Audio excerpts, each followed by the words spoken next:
morning, everyone, and thank you all for being here. The First Lady and I are grateful to the folks who are here, to Mayor Fry, to Mayor Carter, to Mayor-elect Herr, Commissioner Jacobson is here, and then to our community leaders. A thank you to Archbishop Hebda, and then to my friend. I feel very blessed to be in this space in Shiloh with my friend Bishop Howell. Bishop, we have been here in times of joy as we celebrated Josie Johnson in this space, and we have been here when we buried our children from gun violence in this very space. But every time we gather here, we gather as community. And I think this moment today that you see behind us is an expression of that community and that common decency across faiths, across ethnic groups, across socioeconomic boundaries, all standing strong in support of our neighbors. To the legislators who are here and the elected leaders, thank you for the leadership you have been demonstrating. I have seen you, but more importantly, the community has seen you. When I turn on a clip and watching someone, he says he's an ICE agent, but he's wearing a mask and we have no communication with him, is dragging a pregnant woman by her arms down the street, it was elected officials who were standing there saying, this is wrong. This is not who we are. So to those elected officials, thank you. Let's be very clear here, not to confuse issues. In Minnesota, we take public safety very seriously. Right. We work on it together. Our community leaders here have done incredible work. Our law enforcement in Minnesota has shown bravery in making sure they're protecting our citizens. We believe in that. Public safety is strongest when we focus on serious crimes. And when communities trust they will be treated fairly, with dignity, they will be given due process, and the rule of law is supreme. We're seeing none of that from the current administration. It's not about keeping people safe. It's about generating fear. It's about generating headlines. It's public safety by political theater. And not only is it not keeping people safe, it's putting people at risk. It's putting the people that they say they're targeting at risk. It's putting other innocent Minnesotans at risk. It's putting law enforcement at risk. It is. And I will not be lectured about protecting law enforcement for the people who instigated January 6th and attacked people who were my friends of Capitol Police. Right. So Minnesotans will not be lectured by this administration about anything, especially about public safety and human decency. We saw yesterday a U.S. citizen, a member of SEIU, was racially profiled and harassed by ICE agents right here in Minneapolis. In Minnesota, we'll prosecute criminals because of their actions, regardless of their race, their background, their immigration status. That's right. But we'll never target people because of those things. The distinction matters. When law enforcement is driven by profiling or intimidation, it undermines all the trust in the community. It makes us less safe, and it pulls resources away from doing the real work of crime. Minnesota is not going to play along with their strategy. Will not allow our communities to be used as political theater or for their personal benefit. I think it's pretty clear to all of us exactly what this president is doing. He's targeting states and communities that he has a national political fight against and that he doesn't agree with. It's also a distraction from his own personal crimes that are out there being investigated while he's harassing others. So as Minnesotans, on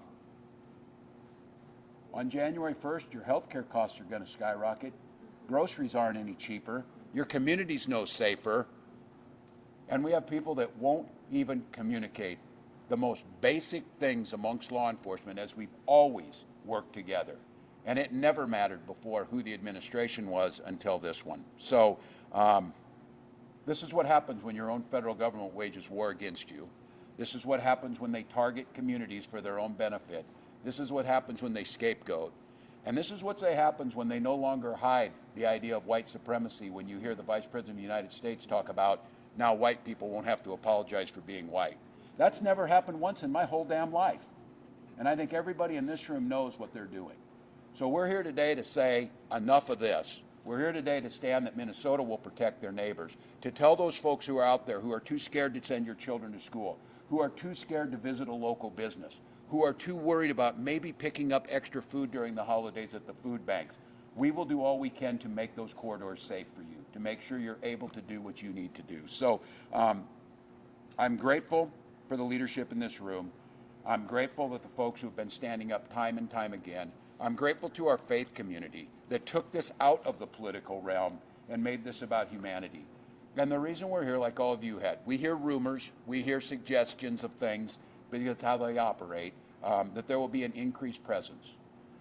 I would tell you, if I were a betting person, they will do it over these holiday seasons because it makes it especially cruel. It makes it especially mean-spirited. It makes it especially traumatizing for communities that wish to gather and to celebrate in their faith on these most important of the high holidays in all of our faiths. So I would fully expect, and we are preparing for, an influx of more agents, more of the very visible public theatrics of the raids, of the harassments, and you got faith leaders here. I would not put it past this administration to target midnight mass services amongst folks going to worship, because that's who they are. And God knows they're not going to church, or if they are, they're not doing it the way that we were taught. So with that, I'm going to turn to somebody who I've trusted on these things. And again, I've said it. You don't need your elected officials to give you a sermon. They should try and live one.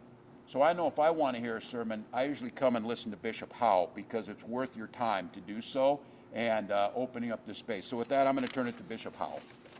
Thank you. Thank you, Governor.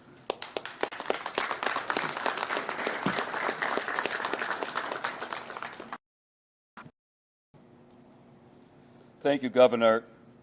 As Bishop of the Pentecostal Assemblies of the World and as Board Chair of the Minnesota Council of Churches, I must speak to the fear we are witnessing of our communities.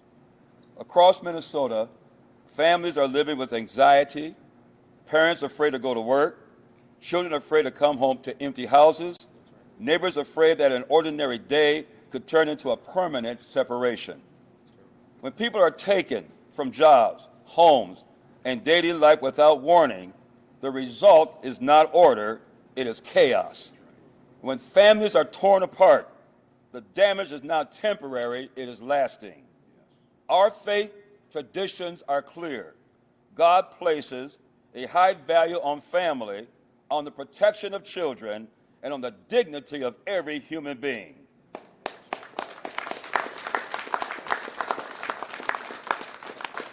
Scripture commands us to do no harm, to care for the vulnerable, and to resist systems that crush the spirit of God's people.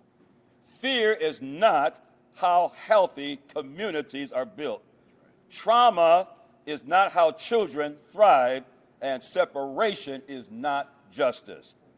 As people of faith, we must say plainly, policies and practices that generate widespread fear and break families apart demand moral scrutiny. Yes.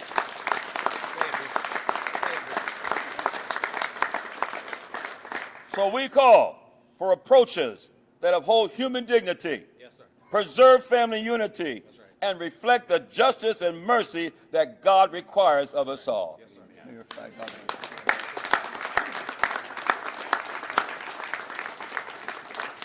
Governor Walz, thank you for bringing us together. Bishop Howell, thank you for having us in this sacred space here in Shiloh. Mayor Melvin Carter, representatives, leaders, religious and beyond from around the state. It's really good to be here, but during this trying and difficult time, it's especially tough. You know, before coming over here, I dropped my 2 kids off at daycare. And I dropped them off with the full confidence that they're going to have a whole day of learning, and then I'm going to see them again tonight. I'm going to pick them up, we're going to go home, we're going to have dinner, and we're going to be a family. This is the kind of confidence that every single father, regardless of where you're from or what zip code you grew up in, should have. Here at Shiloh, we know that. Here at Shiloh, as the governor correctly stated, we've been here during times of grief and strife. We've been here during times of celebration. Go back just a few years ago, crime was high. What did we do when crime was high? What did we do when safety was a paramount concern as it is now? We got together. We worked together. And while so many people talk about the North Side in terms of crime and violence, right now, because of that partnership, crime is at a near record low, right here on the north side. But here's the point. We do partner with other jurisdictions. We partnered with the federal government, with the U.S. Attorney's Office, with a number of federal agencies to drive down crime because crime was the focus.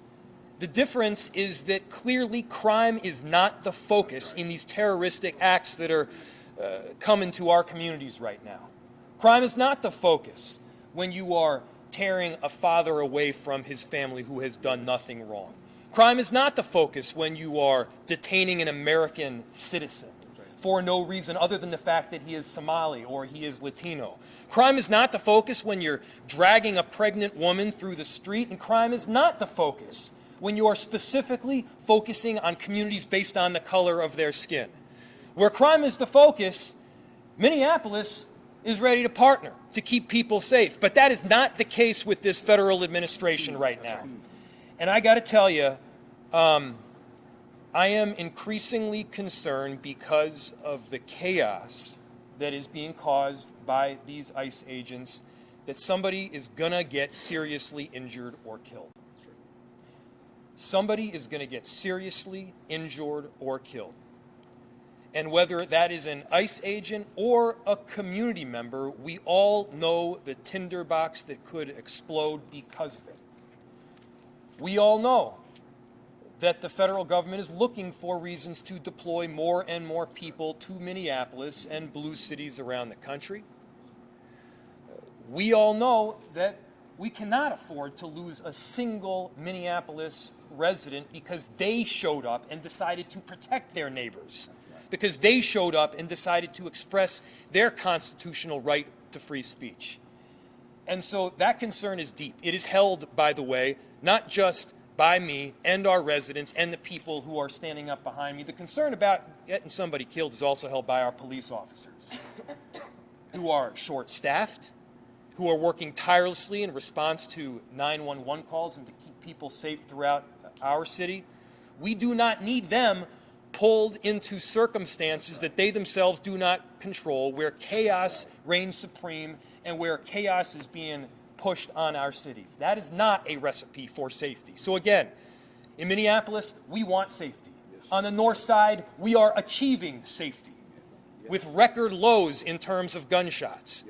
But we need to do even more right now, and we need to do it with wide eyes, recognizing what the Trump administration is pushing right now. It has nothing to do with safety at all. It has to do with division. And so thank you so much to all the partners here that are behind us. We're standing tall, we're standing true, and we're standing on the side of our immigrant communities. And I have the honor here of introducing Mayor Melvin Carter. Thank you.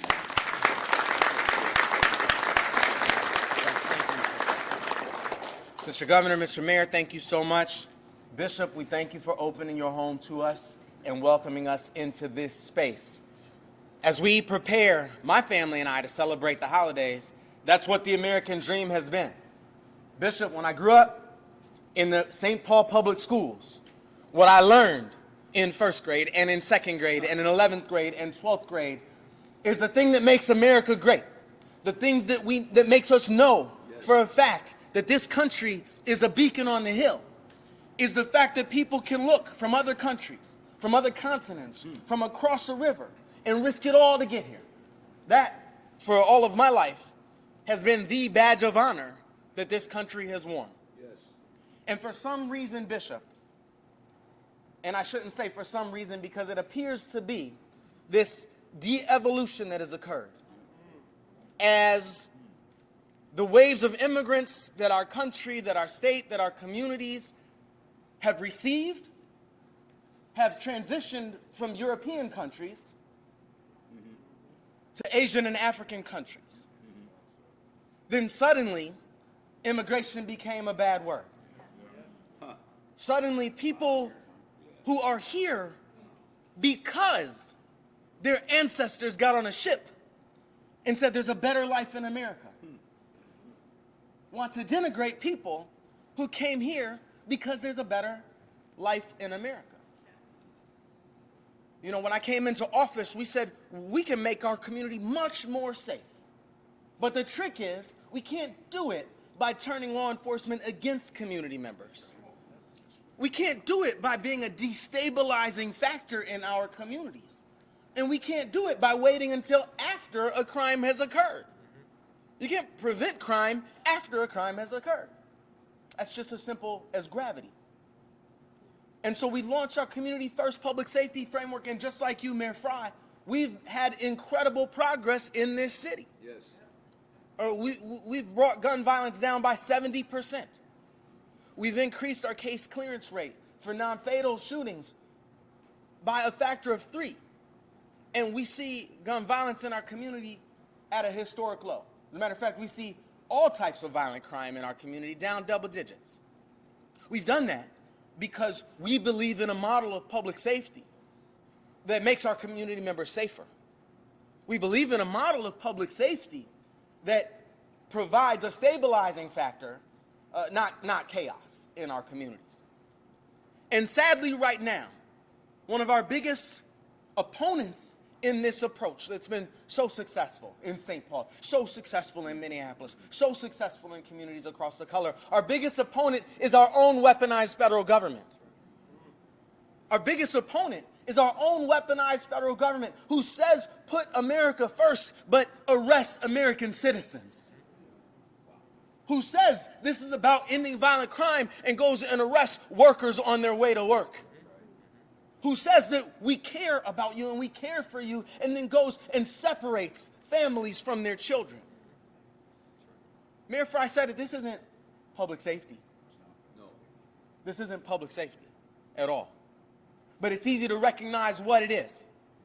When I look at my neighbors on the east side of St. Paul and see them worried, Bishop, before they leave the house, to make sure they have their papers so they're not harassed by law enforcement, I recognize that.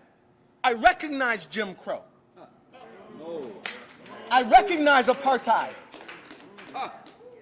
You show me an era where people had to carry papers to keep from getting harassed and arrested by government agents, I'll show you an era of profound human rights abuses.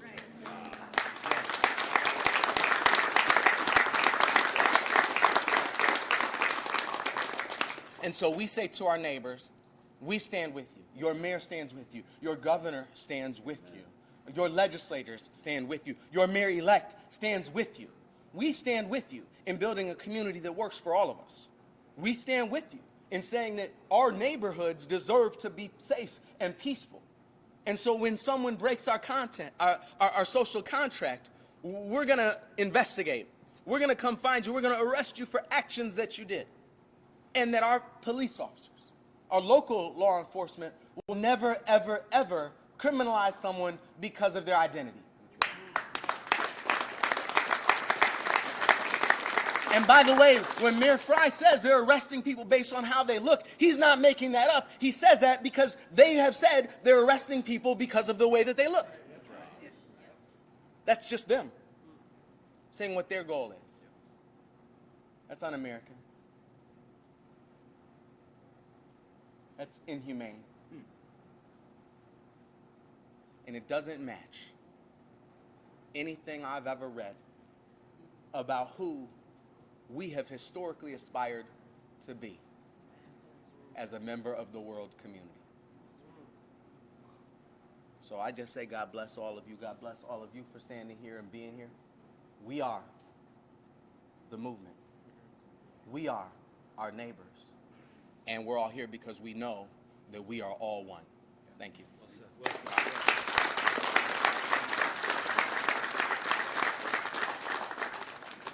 I stand corrected. Sometimes you do need your elected officials to give you a sermon. So. Look, our message is clear. We want you in Minnesota. You're valued here. Human rights matter. Rule of law matters. Due process matters. To our Somali community, you're seen, valued, loved, heard. Yes. Welcome here. To our Hmong community, to our Hispanic community. Pretty much everybody but one person's welcome here. With that, we'll take questions. Yes. Governor Walz, good morning. You all have described a very upsetting and disturbing pattern of behavior. I'm wondering if the conduct you have seen ICE agents engage in recent assessment, violates any Minnesota statute? And if there's anything you're contemplating doing in the way of accountability beyond having press conferences like these? Yeah, thank you. This is a great question. The question was, are we seeing behavior out of these federal agents that violates Minnesota law? I'll have Commissioner Jacobson talk a little bit about this, because this is really tricky, and you heard it from the mayors, that we've always coordinated together. And I think the position we're putting these local law enforcement and state patrol in is these folks come in unannounced, don't tell us. They create chaos. It gathers people onto the streets. Then we've got traffic control. We've got other things going on. And the true law enforcement has to come in and clean that up, and they get blended in and associated with them. Oops, excuse me. I can tell you one of the things that that we are looking at and targeting is these guys are violating Minnesota law by changing license plates. They're doing what criminals do. They're putting on license plates on vehicles they're not registered to. So they're renting vehicles and putting on fake plates. We've seen where they're putting on fake Uber stickers so they drive in so people think it is. That's not law enforcement. That's criminal activity. And I got to be honest with you, in Minnesota, if you have a health concern, which we've done during COVID, you mask up. If you're in a hospital operating room, you mask up. You don't do that on a daily basis. And I got to tell you what, you don't see it out of State Patrol. You don't see it out of Commissioner Jacobson. You don't think he doesn't receive threats? You don't think all of them receive threats? And yet we stand out here to do that. So I'll let the Commissioner talk a little bit about this. But they put us in a really, really difficult situation, because the standing rule is when law enforcement agencies are doing their job, they may have to double park behind a car if they're doing their significant job. Or if they are moving to an event, they may have to exceed the speed limit.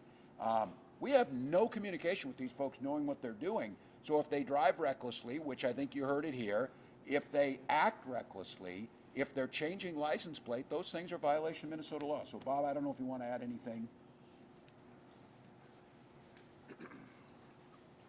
Good morning, everyone. Again, Bob Jacobson, I'm the Commissioner of Public Safety for the state of Minnesota, and I appreciate the question. Number one, I want to thank everyone who's here today to stand with the governor and the mayors and our elected officials to talk about the impact that some of the federal enforcement efforts have had in our community. What I pondered this morning is I go back always to something called Peel's Principles. And so for those who think about policing and look at the history of policing, they go back to the father of policing. His name is Sir Robert Peel, who talked about policing and police are the community are the police, and that without police and community relations and relationships, it's difficult to make law enforcement work well in communities. And clearly, I think in the city of Minneapolis and the city of St. Paul, they've demonstrated that working with communities is what's really important to make sure that we have safe communities, and we've seen some really great results from all of that. When it comes to investigations or review of federal enforcement efforts, number one, any investigation would have to include federal officials if there's a belief that federal law enforcement have committed a crime. Looking at video simply is not enough for any law enforcement officer in the state of Minnesota to necessarily determine if a crime has occurred. Investigations need to occur for those, for any allegations of crime. And certainly anytime there's a report of misconduct or allegations of misconduct, or we believe that policing has been improper, the first step is normally you can reach out to that law enforcement agency and ask them to do an internal affairs investigation and investigate. So my suggestion is that if we feel and we see that there is any misconduct by our federal law enforcement agencies, reach out to those federal law enforcement agencies and report any misconduct, misbehavior, anything that you think should be investigated. That would be their role. And so the responsibility for the ethics, the responsibility for the use of force, the responsibility for the tactics that are being used lies with the leadership of those federal law enforcement agencies. And that's where those questions should go. And I would highly suggest and recommend that anyone with those concerns contact them directly. But have you all contacted any federal law enforcement about specific incidents? Have you called the U.S. Attorney's Office, the head of DHS locally? What kind of concerns have you raised at that level, if any? First of all, we do not coordinate with law enforcement, federal law enforcement, when it comes to immigration enforcement. So we've made that very clear. There are channels that go back and forth with the U.S. Attorney's Office. There are certainly channels that go back and forth with federal law enforcement agencies. What we always recommend and suggest to federal law enforcement and our own law enforcement is use de-escalation tactics, use proper procedures and processes, use best tactics when you're enforcing laws in the state of Minnesota, and that we, in Minnesota, we have high expectations, as has been demonstrated for our law enforcement officers in this state. And we would expect that federal law enforcement agents and agencies have high expectations for those that are doing that work in federal law enforcement functions.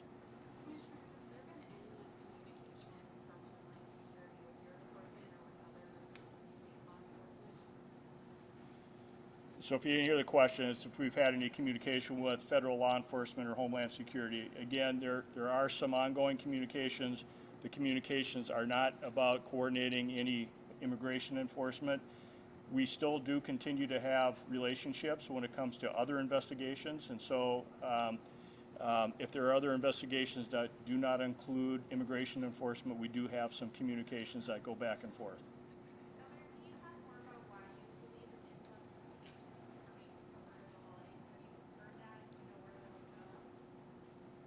Yeah, everything is speculative with this administration, but we start to see patterns of their activities and some of the chatter they see, and I don't know who they coordinate with here. But I would go back to it again. I think it's meant to be the most sensational.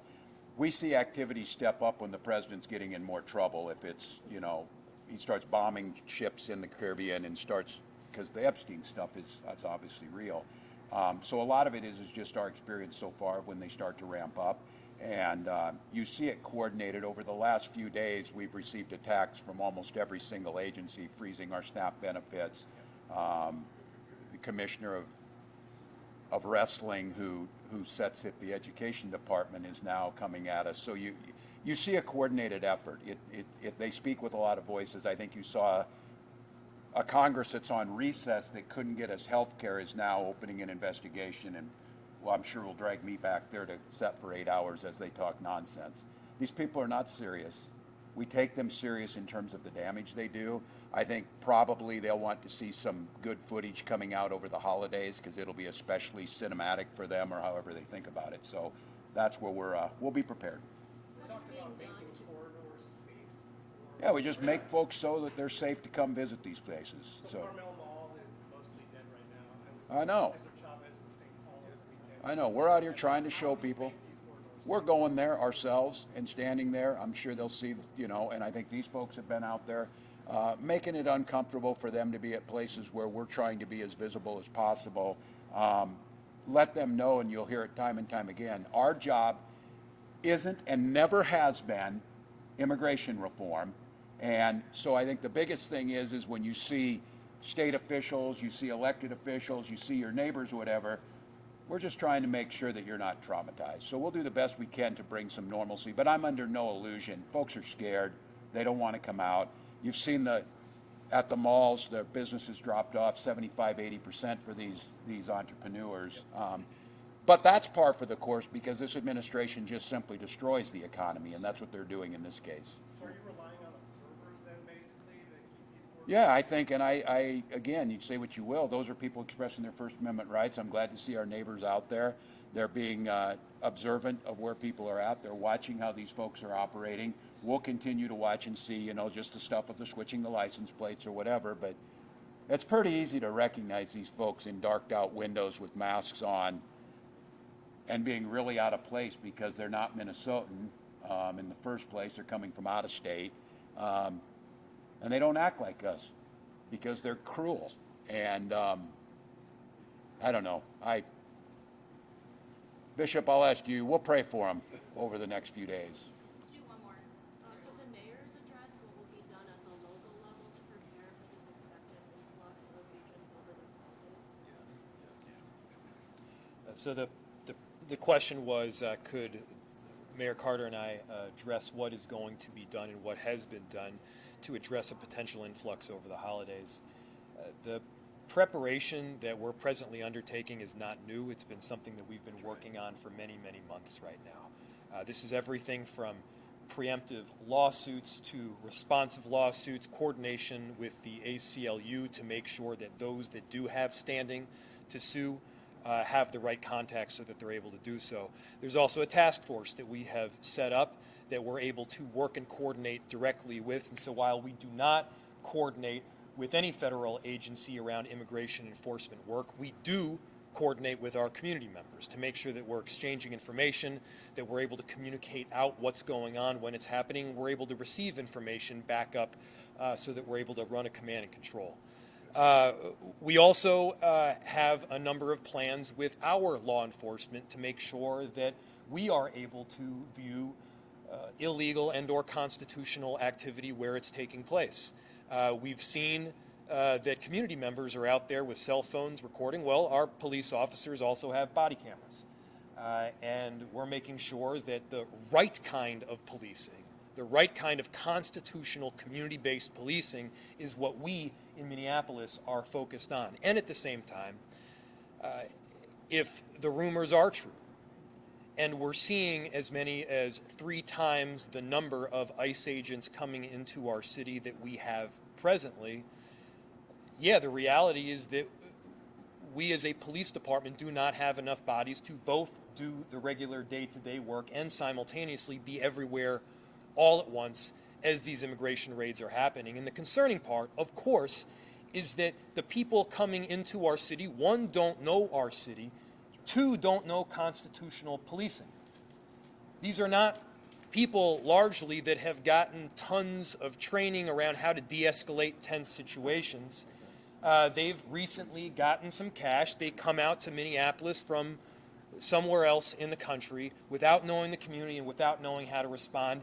The bottom line is there is no plan that they are presently executing. Do we have a plan? Yes, we have a plan to be responsive.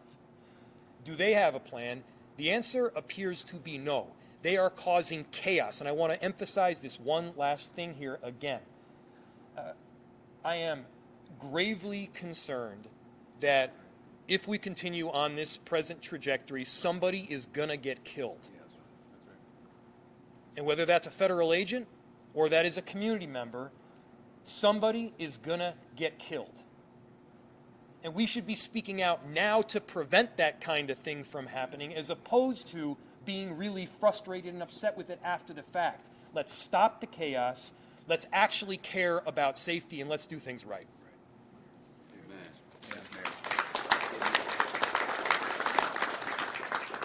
That's true, and I don't want to just repeat the things that Mayor Fry said.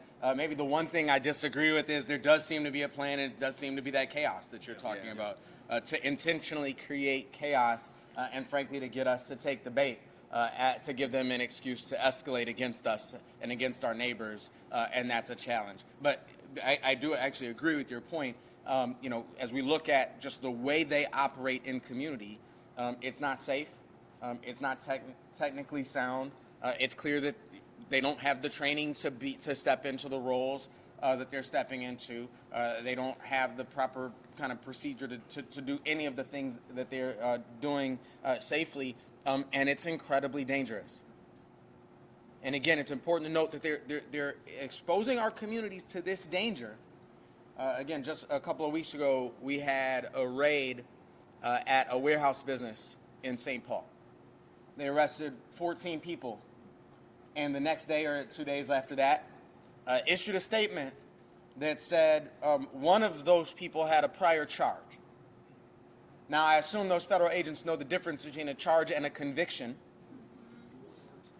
So that means they arrested 14 people, and not a single one of them has ever been convicted of a crime. That means they arrested 14 people in a workplace who were just 14 people going to work that day, trying to be productive members of community. To your question, we have complained about many things. One specific thing that we were very frustrated about in one of the other actions that they took in our city, they had an individual in handcuffs with a head wound and attempted to refuse our paramedics the ability to take that person and get them the medical attention that they required. I want to thank our paramedics for explaining basic human rights to those ICE agents who are in that space. So yes, we're doing all the work that Mayor Fry described. And we have to work closely with the rapid responder groups and the protest leaders to not take the bait. Because their goal is to get us to fight against each other. Their goal is for them to come in here and go out and get me to say, Bishop, you didn't do enough. Archbishop, you didn't do enough. Commissioner, I'm mad at you because of what they did. That's their goal. And so our job is to work together proactively to ensure that we're all on the same page and that we're not taking the bait of hating one another because of their actions. The final thing I want to say is I want to ask us, here's what we can do. Because it's easy to feel helpless. Because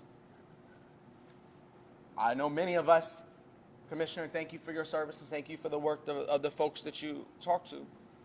But as we encounter this reality that if we think federal officials have broken a law or broken human rights, that who we get to complain to is federal law enforcement agencies.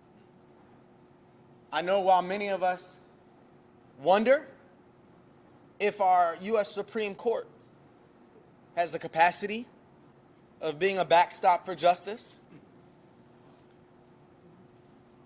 it can feel helpless.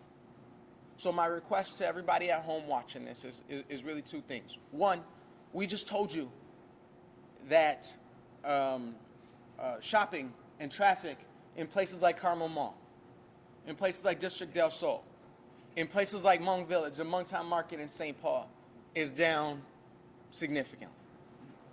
That's the livelihood of community members. That's the livelihood, not just of those store owners, but of the people who work there. And that's a part of their strategy, because a part of this conversation that we don't talk about enough is self-deportation.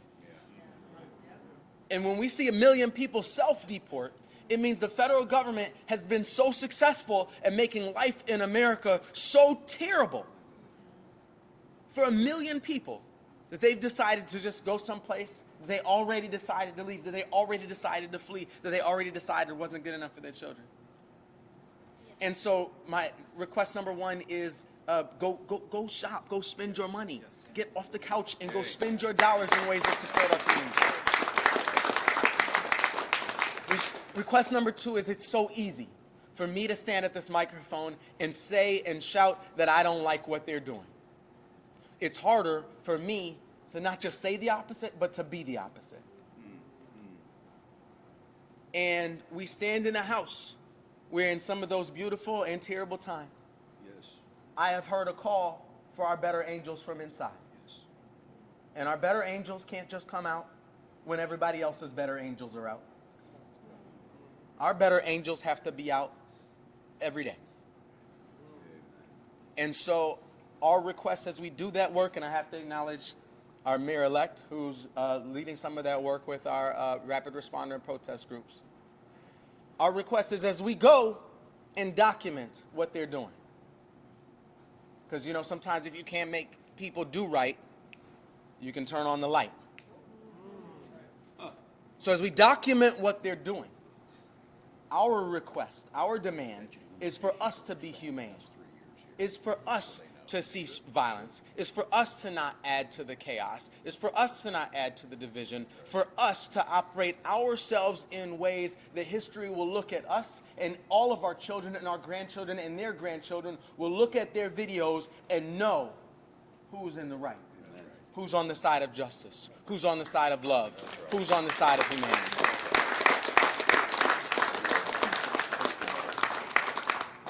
Good morning, everyone. I'm Kali Herb, Mayor-elect of St. Paul.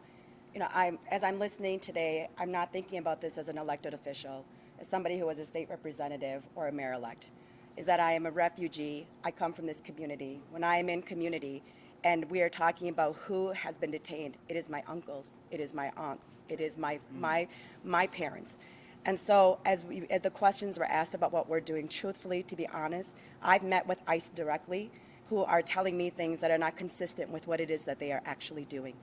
that when they say that they're going after hardened criminals, they are not. They're going after people who are 16-year-olds who were tried as adults when in a criminal justice system that already treats our men of color differently. Is that a 16-year-old or 17-year-old should never be tried as an adult for crimes in which, if you were a peer of the majority, would never be tried that way. And what we're doing is removing those people after decades of paying taxes and having families. Those are the people that we're removing. And when you ask ICE directly, are you done with all of the hardened criminals and national security threats? They do not answer because now they're just going after everyday people. When I think about like who it is that is being targeted right now, it is the people that I'm going to check-ins at the Whipple building with when they have removal orders. It is those people. If we're being asked what is it that cities and elected officials are doing truthfully, the government does not care that we have election certificates. The federal government does not. That we are as powerless as everyone else right now. But the truth is that power lies in community, which is why I've been working with my chief of police to connect him with our community leaders who are part of UNIDOS and the Immigrant Defense Network, that they are the ones that are showing up on scene that communities will respect so that they can put their constitutional observers in front of everybody so that they know this is who we should be following, that it is those relationships, that right now those of us who have official power, that official power is useless in the eyes of this federal government. But what is powerful? It is the people. The people right now, that we stay together, that we continue to band together because it is in the strength of all of us, whether you are a Latinx community or the Somali community or East African or the Hmong community or the Karen community who have been targeted, that the more we stand together, the less they are able to divide us because the power is going to come from them. And so as we continue to look to our elected officials, we will be the connectors. Before I got here, I was just at a call with state and county and school board members and our city council members, because we have decided that more than ever we all must work together, that when there is an incident in a neighborhood, how do we notify each other? Who do we inform what is happening? Because if all we can do is get information back to the family that your person has been detained, that your person is at least safe, where your person is being held right now, that is all we can do right now. So I wish that this could be a different environment for us now, but right now it is not. And so how do we help each other even when we don't feel safe? It's right. You know what? Unfortunately, we're not going to be going out. When I talk to my community members why they're not showing up in their own communities and spaces, they are afraid. Yes. But the rest of us who are allies, show up, right. Help us out, support each other, be the ones to go get the constitutional observer training. We've trained thousands of people. We need tens of thousands more. So show up in that way, connect with our local partners, and make sure that you remember to tell everyone else it is the strength of each one of us together and our communities, as diverse as we are, that being one is what is going to stop us and be able to weather through these next 3 years. So thank you so much for being here. Well, I want to thank you all. To Minnesotans, during this holy season, just coming out of Hanukkah, and we're getting ready to celebrate Christ's birth for so many of us in our faith traditions. Gwen and I want to wish you the peace during this time, understanding how chaotic this is, but it's also an opportunity. I think we're saying here is, let's show the rest of the world what Minnesota is. We've been through it. We've been through it together. We've witnessed horrific scenes of from George Floyd's murder to what happened during COVID. And we've come through it stronger and better together. So let's show them what this grit looks like. I keep praying for as cold as it can get, because these soft folks are going to leave. And the bottom line is, this all comes back to, in this place of worship and with these leaders, the apolitical leaders, their message is simple: our common humanity and decency. That's what's at stake here. And so for all of you, and it's my message every year at this time of the year, the N is not full in Minnesota, and it never will be, because someone in need, Minnesotans reach out. So I wish you all a blessed Christmas this holiday season, and you heard it from all of these folks. Minnesotans, let's rise up. Let's rise up in the decency of this. Let's show a contrast and hold that mirror up to this hateful, vile attempt to intimidate us, and show them what the difference looks like. The country and the world's counting on us. Thank you all. Thank you all.